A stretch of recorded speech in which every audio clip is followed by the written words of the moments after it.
Hey guys, welcome back to the channel. The Apple company never fails to amaze us with their heart-touching gadgets, and recently, the company has released the new Mac Studio.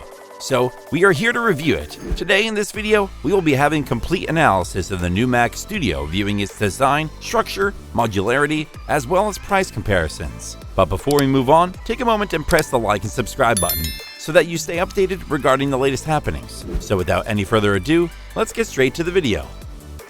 Apple M1 Ultra Mac Studio. To begin, the new Mac Studio is a small form factor SFF desktop class with a fast and simple Apple M1 Ultra processor, 128GB of RAM, and a 2TB SSD.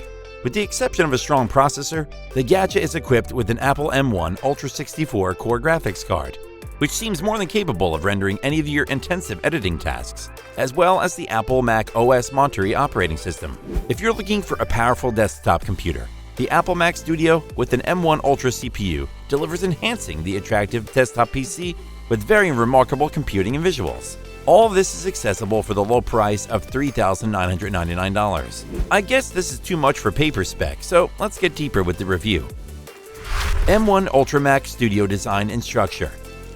On the surface, the M1 Ultra and M1 Max versions of the Mac Studio are strikingly similar. The metal casing is designed in the same way, with a contoured square footprint, a smooth top with identifiable borders, with the black logo shining brightly at the rear front. The Mac Studio has the dimensions of 3.7 inches length versus 1.4 inches breadth, and is considerably taller than the other version, but both versions are the same width and depth at 7.7 inches. Apparently, the increased weight is due to the use of aluminum and other design changes. The M1 Max model weighs 5.9 pounds, whereas the M1 Ultra weighs 7.9 pounds because of its copper heatsink.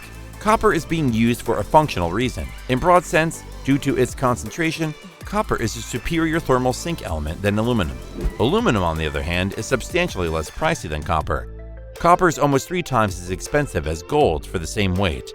Across the front, there's also a secure digital extended capacity Class 2 card option, which was removed when the Mac Mini switched to Apple Silicon. Trying to mount it, as well as the 2 USB-C ports of various versions in front of the user, make them potentially approachable whenever they're desired. The remaining of the ports are located around the backside, similar to the Mac Mini, but things are getting better here as well. There are 4 Thunderbolt 4 connectors on the device, as well as 2 universal serial bus USB-A connections, a strong Ethernet port, headphone, and an HDMI slot. The power button has also moved from the back right region of the back left corner. The ports are all oriented on the base edge beneath a fairly big ventilated grille, given the enormous size of the backside. There are approximately 4,000 apertures here, according to Apple, all of which are designed to aid the movement of air for the company's innovative cooling system. And the new Mac aroma is distinct for whatever purpose. It isn't uncomfortable, but it isn't the same. It could be the copper heatsink, or it could be the structural materials in the enclosure's production effect. In terms of the product's sound quality, it is pretty much close to perfection, with strong, vibrant, clear, and loud ambient sounds and audio meter and speakers. M1 Ultra Mac Studio display and accessories.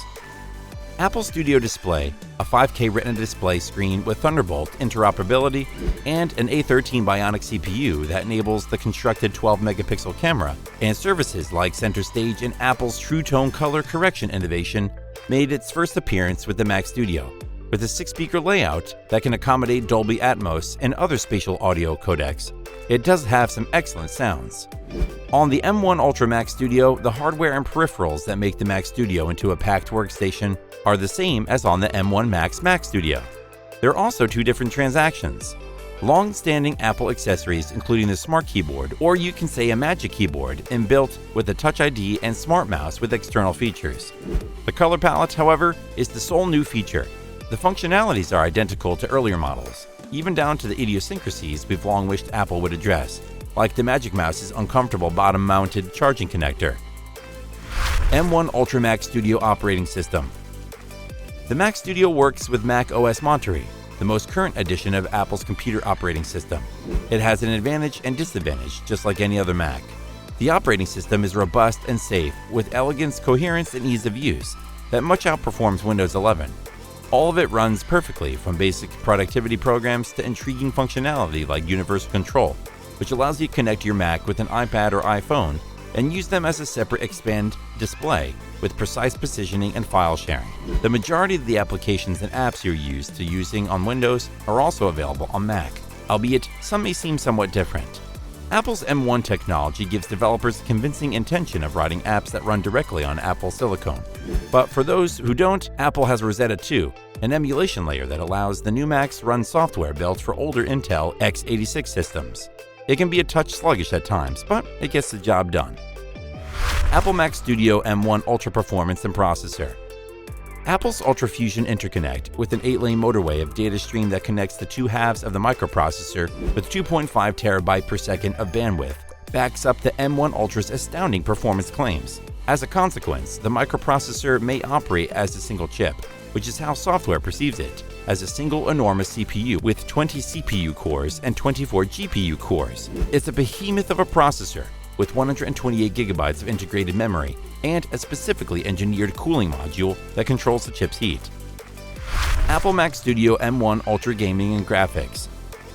It's no wonder that the M1 Ultra won every visual test tossed at it, thanks to its 64 GPU cores, twice as many as the M1 Max's 32 cores. The M1 Ultra increased steadily the results obtained by the M1 Max-powered Studio in the cross-platform 3D Mark Wildlife Extreme, which was run in unlimited setting to suit the Apple Studio display's 5K quality. Furthermore, the Studio's M1 Ultra competed with the top graphical alternatives open in both GFX Bench, OpenGL graphics benchmarks. That involves linking every other machine and underperformance in the 1080p car chase test. However, it outperformed the competitors in the more difficult Aztec Ruins 1440p test. When it comes to performance, the M1 Ultra outperforms the competition. The M1 Ultra's robust visuals will not convert into amazing gaming experiences, which is the main regret. Sure, it outperformed every other Mac researchers tested in Rise of the Tomb Raider, with finest frame rates at the maximum detail levels. Apple's partnership with gaming, on the other hand, is complicated at finest. More games are available on Apple than ever before, but between playing many of them in Rosetta 2 and finding M1 native editions of most popular games today, you'll be annoyed as much as you'll be impressed by the competent equipment. Benchmarks and assessments. To a certain extent, benchmarks are useful. They're never conducting exactly the same computations as you are, but the importance of understanding these results for any individual user is to find out which lineups are optimal for each given use scenario. Numerous benchmarks were run at a stack of assessments at Apple's recent Mac Studio. Everything was put to the test, from 8K video exports to browser speed. The M1 Max scored 293 runs per minute in the browser assessment, while the M1 Ultra scored 292 RM. The result is essentially the same and remarkably good in sampling errors. The CPU on the M1 Max received a score of 947, while the GPU received a score of 22,537. The M1 Ultra had a CPU score of 1,879 and a GPU score of 33,668. On the Blackmagic disk speed test, the M1 Ultra shown better results than the mini version. Similarly, as mentioned earlier, the graphic assessment, the M1 Ultra increased steadily the results obtained by the M1 Max-powered Studio in the cross-platform 3D Mark Wildlife Extreme, which was run in unlimited setting to suit the Apple Studio's display 5K quality.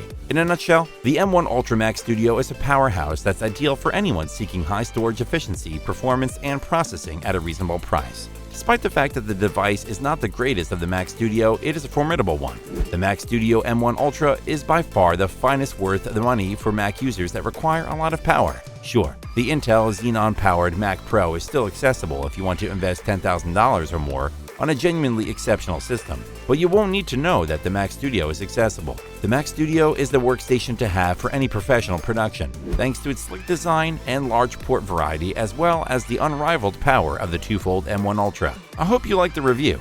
It's no surprise that Apple never fails to astonish us. Well, it's time to end the video. Make sure to like and leave a comment in the comments section. Subscribe to the channel and don't forget to click on the notification bell icon to get all the updates on the go. See you guys in another video. Till then, bye-bye.